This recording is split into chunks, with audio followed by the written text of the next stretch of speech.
The left-wing gender insanity being pushed on our children is an act of child abuse. Very simple.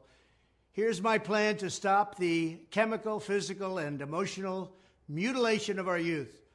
On day one, I will revoke Joe Biden's cruel policies on so-called gender-affirming care.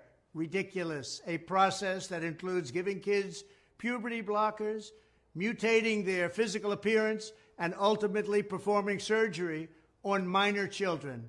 Can you believe this? I will sign a new executive order instructing every federal agency to cease all programs that promote the concept of sex and gender transition at any age.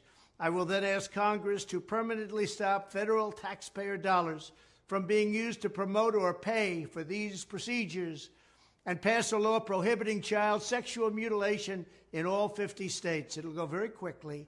I will declare that any hospital or healthcare provider that participates in the chemical or physical mutilation of minor youth will no longer meet federal health and safety standards for Medicaid and Medicare and will be terminated from the program immediately. Furthermore, I will support the creation of a private right of action for victims to sue doctors who have unforgivably performed these procedures on minor children. The Department of Justice will investigate Big Pharma and the big hospital networks to determine whether they have deliberately covered up horrific long-term side effects of sex transitions in order to get rich at the expense of vulnerable patients, in this case, very vulnerable.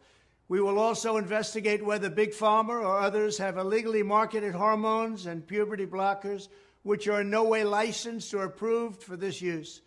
My Department of Education will inform states and school districts that if any teacher or school official suggests to a child that they could be trapped in the wrong body, they will be faced with severe consequences, including potential civil rights violations for sex discrimination and the elimination of federal funding.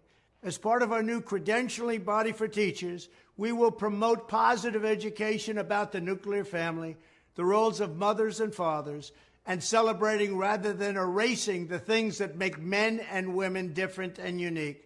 I will ask Congress to pass a bill establishing that the only genders recognized by the United States government are male and female, and they are assigned at birth.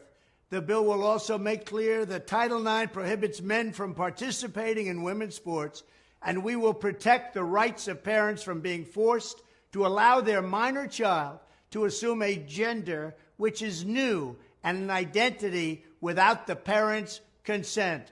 The identity will not be new, and it will not be without parental consent.